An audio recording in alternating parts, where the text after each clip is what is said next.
This is Amy Chan from CakeDecoratingSchool.com, and if you like cake decorating, you're in the right place. Welcome to our flower series. In this video, we'll be piping buttercream dogwoods.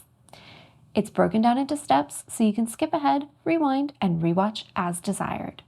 Let's get started making the colors for our dogwood flowers.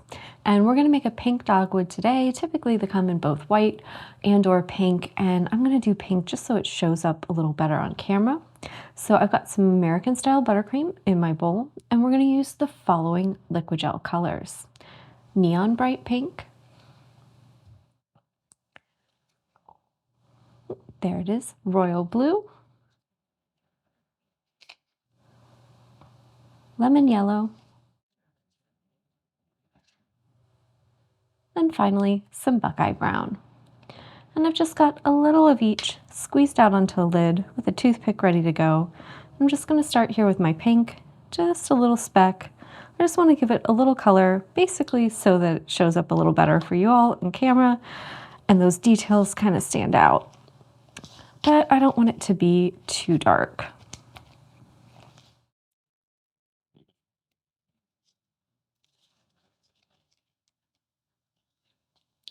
Just going to give this a little mix around.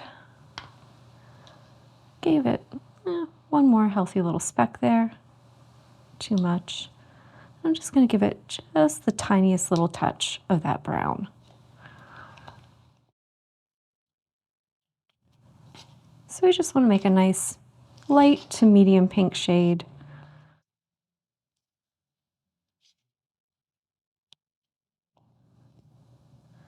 For our dogwood petals, and I think that's going to be beautiful. For the centers on these, I want to go for a nice kind of mossy green. So I've got a little bit of royal. I'm going to go a little heavier on my lemon yellow. And then just a touch of that brown. And this should give us a nice mossy shade for those little centers. They almost look like tiny little clump of berries there in the middle.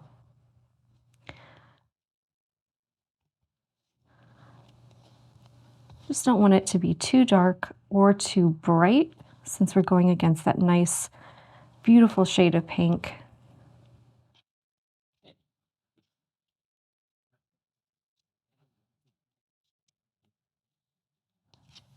I think that's going to be a lovely color for the centers of our flowers. For this flower, we're going to use two 12-inch disposable decorating bags.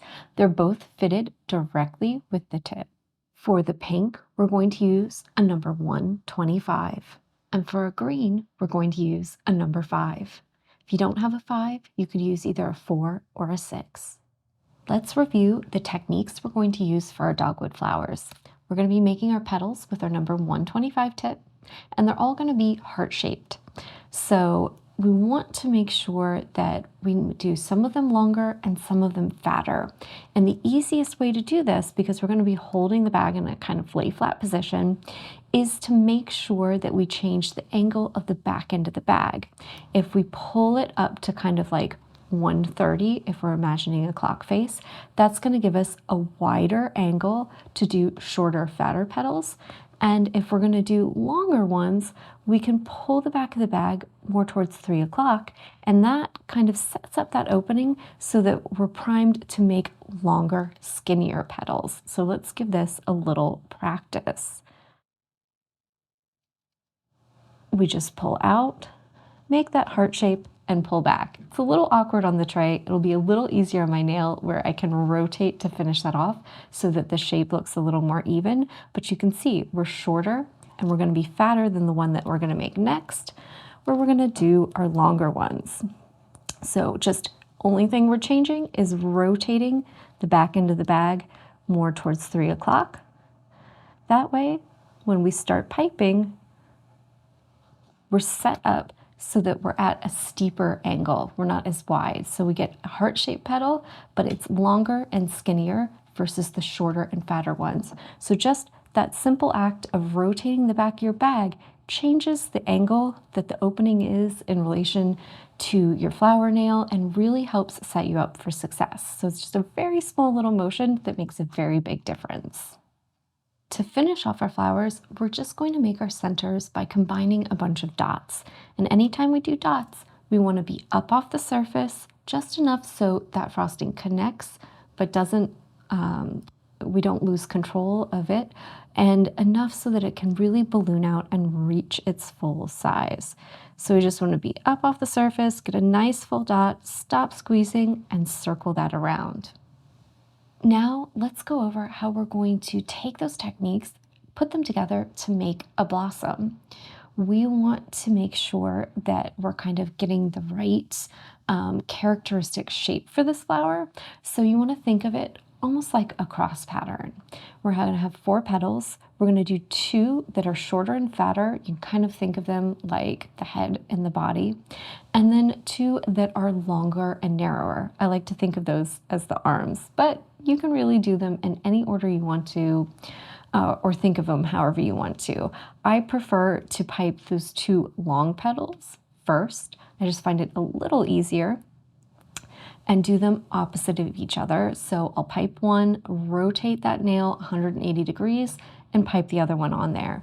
And then I like to go in and pipe those short, fat ones, because then I know just how much space I have to take up with that nice fat one, and I don't risk doing it too skinny or making it too big. So I kind of find it easier to put the narrow ones on first. Give it a try that way. If it doesn't work for you, try it in the reverse. It's totally okay. There's no one way to do this. Then we're going to grab our bag with our number 5 and our green, and we're going to do the centers. And for these, I like to pipe 2 dots right next to each other. See, it's like a pair of eyes in there, and then go around them in a concentric circle to pipe the rest of the dots. And that's going to give the overall center this kind of oval shape and give us that characteristic feel to a dogwood flower. So now that we've reviewed everything, we're going to pull out our flower nail. I'm using a 3-inch nail. I've got a little paper on top of it, and start off practicing. I've got my bag of pink with my 125. Back end is off towards 3 o'clock. I'm in my flat position with the bag. This fat end of my tip is anchored there at the center. The skinny end is almost pointing straight up. It's just at a slight little angle there. And I've got the skinny end of that edge kind of rocked up off the surface just a little bit. And I'm going to pull one of my long heart-shaped petals, rotate, and then I'm going to go the other direction and pull another one. And we want to make sure that they meet up at the center. And if you get a little bit of fraying, just move a little bit slower. I actually don't mind if these fray a little bit. I think it makes them look a little softer. Next, we're going to rotate it so that these look like our little arms. And we're going to put a head on there and a little body. And so what we want to do is take that bag. It's basically the same position. We're just going to rotate the back end a little bit. And you can see that changes the angle that that opening is on top of our nail. And we're going to set it up exactly the same. But now when we do our heart shapes, it's easier to make them fatter and shorter. So just right there, just a little bit of separation between those petals, not too much, but it's easy to squish, for me, the fatter ones in after I do the skinnier ones. We've got our petals on there, so I've grabbed my bag of green and I've got my number 5 tip ready, and we're going to do our centers. So I just want to look at it and think about doing 1 dot to the left of the middle, 1 dot to the right. So we just want to do 2 dots, nice full size, right there in the center. And then we're going to go all the way around them with dots. And I just want to start in between 2, just to kind of nest them. The surface of the flower will be a little uneven, so just turn the nail as you need to, adjust the height a little bit of the opening of your tip as you need to, and that'll allow you to get a nice center on your dogwood flowers. That's all for this lesson on dogwood flowers. If you enjoyed this, try checking out some of our other flower series videos. If you want some more basic flowers, our traditional basic rose is a great one to practice. And if you'd like a little more of a challenge, try our video on buttercream peonies. If you enjoyed this video and you'd like more about the cake decorating materials and equipment we use, or just some inspirational videos about cake decorating itself, you can follow us on Insta or YouTube at Cake Decorating School. If you'd like to know more about yearly membership and what it entails, you can go to www.cakedecoratingschool.com for more information. And if you're interested in these products, you can check the links in the description.